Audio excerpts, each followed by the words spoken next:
One evening, Tess Ritchie was out at a bar and seemingly vanished. But before we get started, welcome to True Crime with Maneater. If you love all things true crime, including missing person cases, cold cases, and just the strange happenings of the world, you've come to the right place. Be sure to subscribe and turn on alerts so you never miss a video upload. Let's get started.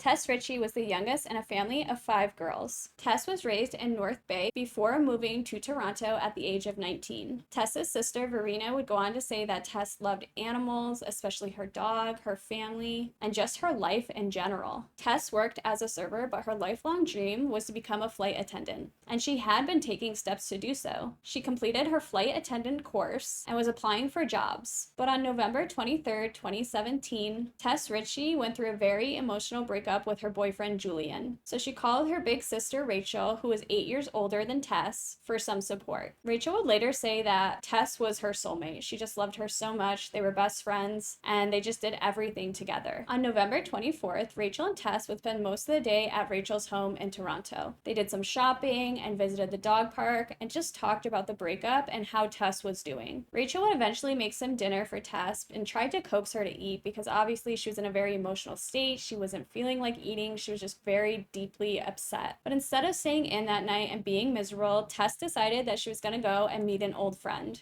And although the two hadn't seen each other in years, they were living in the same city and began talking again. So that evening, Rachel's partner ordered Tess an Uber, and Tess was off to go to a drag bar. Rachel would say that she recalled watching Tess running down the pathway to the Uber, and that was the last glimpse she'd ever have of her sister. Tess would actually arrive at the bar before her friend around midnight, but she would text her sister Rachel to let her know that she arrived safely. Eventually, Tess's friend would arrive, and the two chatted and drank and just really let loose. They danced together, and in the videos you can see that Rachel was pretty intoxicated. She was kind of falling into people, but she was really having a great night and was trying to just kind of forget about the breakup. At around 2:15 a.m., security would tell the girls that it was time to go home. As the girls left, they're stumbling down the street, they're pretty drunk at this point, and a man actually approaches them, and he started a conversation with the two girls. When Tessa's friend Riley said she was going home, that she had a long night, the man put his arm around Tess and said, "I got this." He was very insistent that he'd help Tess get home safely and that her friend had nothing to worry about. Tess would order an Uber shortly after 4 a.m., and when it arrived at around 4:14, Tess was nowhere to be found. The next morning, Rachel woke up and sent a message to her sister Tess. She hadn't expected to hear back right away because, of course, Tess had been out the night before and was obviously drinking, so she figured she'd need to sleep in a bit. At around 6:30 p.m. that night, Rachel realized she hadn't heard from Tess all day. And in fact, when she was sending text messages, they weren't actually being delivered. And when Rachel tried calling her sister, it just went straight to voicemail. She suddenly felt very panicked. It was not like Tess to not respond to her sister. Rachel would ask her partner to go to Tess's apartment and check on her, while Rachel stayed home and began to contact Tess's friends. When her partner arrived back home, he said that Tess wasn't home, and this just sent Rachel over the edge. She knew something was wrong. She began to contact hospitals and police and just anybody she could get a hold of. The police would do a search, but apparently they didn't turn up anything. And at this point, Rachel and her family were frustrated. So on that Monday, Tess's mother and another sister traveled from North Bay to begin searching for her. And then on November 29th, Rachel would get a text from her mother. She had sent an image of 582 Church Street, and then suddenly she was getting a phone call from her mother. And Rachel picks up the phone and would say all she heard is her mother screaming, "I found her." And Rachel instantly would say, "Is she alive?" And her mother said no. At this point, the family is absolutely outraged. Tess's body was located by her own mother at the bottom of a stairwell 2 houses down from when Tess was last seen. And apparently the Toronto police had searched that area, so why hadn't they found her body? Although Tess had been found, police really had no leads. They don't know what happened to her. At first, they didn't suspect foul play, but later an autopsy would reveal that she died of neck compression, so the homicide unit did take over. During a press conference, police would actually release photos of a man who was believed to be the last person seen with Tess. And around 9 p.m. that same night, 21-year-old Kaylin Schlatter would actually call the police and say, "I'm the man in the photos." So police raced over to his house, and he pretty much told them that when he left her, she was alive. But eventually he would confess to murdering Tess. So Kaylin was actually taken into a jail cell, and he was placed in between 2 undercover cops. Apparently, none of the men could see each other in these cells, but they did talk for hours. Apparently, Kalen loved to talk. He would tell these undercover cops all about the women he slept with. He basically bragged that he slept with over 40 women and that women just loved to sleep with him. He said he had a bunch of foursomes and he was only 21. He also told these undercover cops that he met a lot of women because he worked as a nude model. And he basically said he didn't mind being nude because he was big and not shy. He would even tell the officers something incredibly creepy. He would say, "Sometimes you have to push the boundaries with women to see where it goes." He would later contest this and say that what he told undercover officers was, "You shouldn't push the boundaries when trying to hook up with women because it only makes things worse." Eventually, Kalen would actually tell a cellmate what happened. He said that he met Tess at that drag bar and that the two were walking and ended up in the stairwell. He said that the two of them made out, but Tess Ritchie didn't want to go any further. Kalen had been sexually aroused and he wanted to keep going, but Tess said no. He would say that Kalen tied a scarf around the girl's neck and began to strangle her. And because of this, he got so excited that he ejaculated not only on himself, but on her. The informant would say that he would remove the scarf and realize that the woman was dead. Of course, Kalen denies all of this. Kalen was 21 at the time, living at home with his parents. He had completed only a year of post-grad study as a car mechanic and was working with his father in construction. He was really into video games and card games and magic. But apparently, court documents would show that he had interests that were incredibly obsessive and violent.